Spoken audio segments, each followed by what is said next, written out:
Hello everybody, welcome back to Being the Odds. It is Monday, November 24th, 2025, and we are back with our NFL and college basketball best bets of the day. If you're new to the channel, my name is Zach, and welcome to Being the Odds, and let's recap yesterday's results. Yesterday, we had all NFL yesterday on our best bet video, and we went 2-1. Absolutely to see it, and honestly, if you watched the games, we should have gone 3-0. Rams minus 6.5 was as free money can get. Like, honestly, so easy. I'm not even sure how on earth it was priced at this number. Absolutely love to see it. Jags money line. I tried to tell y'all yesterday. Now listen, do the Jags do all the dumb Jags shit that I said they wouldn't do? Yes. But they still pull out a win. And if Tim Patrick just turns his head around in overtime, they probably win by more. But we told y'all bet the minus 2.5 if you didn't like the money line odds, and they covered that as well. So that was a nice win. And with the over 47.5 Philly and Dallas, this game should have absolutely gone over. We had 2 missed field goals, which would have put us over the number. Dallas got the ball on the 7-yard line of Philly and scored 0 points, which would have gotten us over the number if they scored a touchdown from the 7-yard line. And if CeeDee Lamb could catch the ball, which, by the way, for some reason, he cannot catch the ball against Philly. I don't know if you guys in the first game this year, he had 4 drops. Today he had 3, or last night he had 3. I mean, just unbelievable. But you know what? We'll take a 2-1 day all day long. And we've got a full slate for you guys today. And this week, by the way, is one of my favorite weeks of all sports betting. We have NFL, obviously. College football rivalry week is this week. We have Thanksgiving football. We have college basketball feast week, baby. I love feast week. It's one of my favorite weeks of the whole year. We got a great week. I'm excited to jump into these plays. And by the way, guys, if we sweep today, if we sweep the plays, I'm going to give away $100 cash. Earl week from there's only someone who likes this video, comments their favorite play, and subscribe to the channel. So make sure that right now. And make sure to subscribe because we post these videos every single day as well, giving you all our best bets. And I want to let you guys know, today is also the last day to get 30% off our membership using code ZDM30 at checkout. And you can get full access to all of our plays. We went 4-1-1 yesterday, 2-0-1 our membership. And again, if we had another goal line stop, probably would have won 3-0 in the membership yesterday if the Kansas City can get 1 yard 3 times. But is what it is. But we'll take a 4-1-1 day all day long. But guys, check it out. Website is linked to the pinned comment below. Go join out. But let's get into the plays that I have for you guys here today on the YouTube video and the Twitter video. First play I'm rolling with, I'm going to start in the NFL today. I'm going to go with the Panthers plus 7.5 versus the Niners. Does this scare me? Yes. But the reason why it scares me and the reason why this number is at 7.5 is because it's too many. The reason why this number is here is because of the reputation the Panthers have had over the last couple of years, which is them being complete and utter dog shit.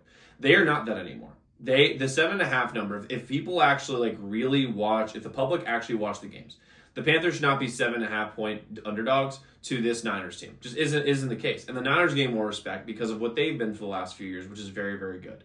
But we're looking at this. First off, sharp money is all over the Panthers. 47% of the bets, 60% of the money is on the Panthers here today at plus 7.5, which is big.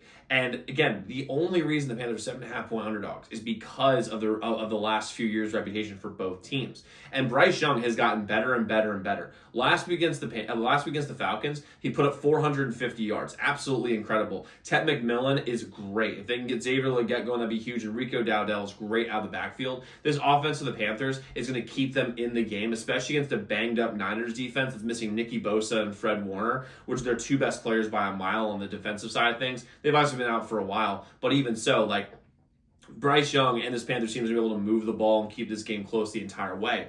And the Panthers defense isn't great, but it's a little underrated. It's gotten better throughout the year. And I'll be really interested to see how this Niners team actually looks with Brock Purdy being back, obviously, and playing against a competent team, in my opinion. And it's crazy is that the Panthers were to pull an upset, they're number 1 in the NFC South, which is wild to me. 7.5 to me is just way too many points. I love the Panthers here at plus 7.5. They're going to keep this to a 1-score game. Let's roll with the Panthers here. Next, let's jump to Feast Week. College basketball, baby. I'm going to start with the earliest game. This game starts at 2 p.m. Eastern, so make sure you get in early.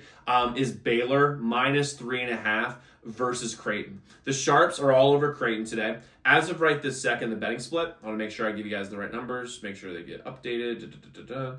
Right this second, 40. Actually, right now it's interesting on my slide. It's 48% of the bets, 48% of the money is on Baylor. So we're actually aligned with Vegas. I shouldn't say the Sharps are on it because it's just an even split across the board. But Baylor I love them in the spot. I mean, when you're looking at Feast Week games and like tournament games, the number one thing you have to look at is guard play. And the Baylor has way better guard play than Creighton does, which is big. And Baylor plays at a pace that Creighton just can't play at. Whenever Creighton plays against with this new team, when they played against Gonzaga and Gonzaga pushed the pace against them, Creighton got lost in the sauce and they got smoked. I see the same thing happening here with Baylor. Also, we're looking at analytics, and we're looking at the analytics side of things in college basketball. Baylor is right now the 20th ranked KenPom team. I think KenPom is actually a really, really big deal. We're talking about college basketball, especially nowadays, because before, right, it's just like, when it's early in the season, it's kind of hard to figure it out. But Baylor's really, really solid. They're ranked 19th in offensive rating, 36th in defensive rating, which is really, really solid. While Creighton, on the other hand, is 51st in KenPom. 31 spots behind them. And if you look at their offensive rating, they're 40th, which isn't great, and 84th in defensive rating. Baylor is going to score 1 million points in this game. I think Baylor puts up 85-plus points in this game. And defensively, they're going to be able to guard a Creighton team that has less talent than they've had in prior years, losing Kalkbrenner, Trey Alexander. I can go on and on and on. There's so many good players that they've lost recently. Give me Baylor here, -3.5 versus Creighton. I'm going to lay the number here in this spot. And then I'm going to go with this play is so, listen, knock on wood. This play is so sharp. And I'm rolling with San Diego State +6.5 versus Michigan. Everyone and their mother is on Michigan. And I listen, I understand why. Michigan is ranked. They're very, very good. They're 15th in they're 15th in KenPom. I can give you a ton of reasons, like basketball reasons, as to why Michigan will cover this game. But first off, 6.5 points is a lot, and I mean a lot, in a neutral site game. But here's the thing that we really have to look at. A couple things I really want to make a point on. Number one is that Michigan has not looked super impressive early on this season. They've won the games, but they have not been super impressive. It's a lot like, honestly, it's a lot like the Eagles. Like, they're winning games, but they don't look good doing them, which eventually is going to catch up with them. They are 4-0, but even so. I mean, offensive rating, they're 43rd. Defensively, they're great, but offensively, they're not. Now, San Diego State, on the other hand, defensively is one of the top teams. This could be a good under game, too. But here's the thing I really want to point out here.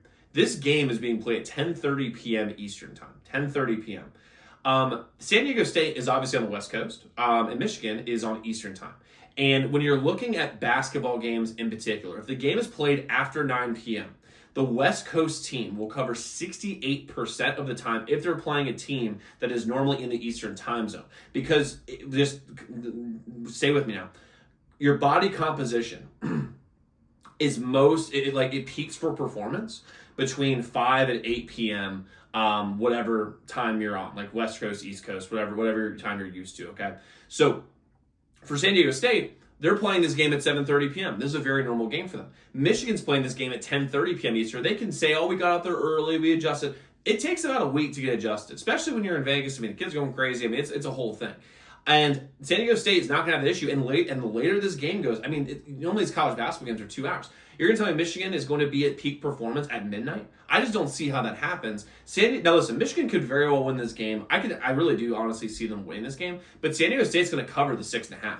So give me San Diego State here +6.5 versus Michigan here in this game. Now, like I said, guys, we do have the rest of our plays. We have 6 more plays today. We have 9 total plays. The other 6 are on our premium channel. You can get those all for 30% off using code ZDM30 at checkout. Today is the last day to take advantage of that, so make sure you take full advantage of it. But a quick recap, we have the Panthers +7.5 versus the Niners. We're laying the 3.5 in Baylor versus Creighton. And then San Diego State +6.5 versus Michigan. So, guys, go lock in those picks. Let's go win together today. Let's go make some money. I'll see you all tomorrow. Make sure y'all check out those other videos.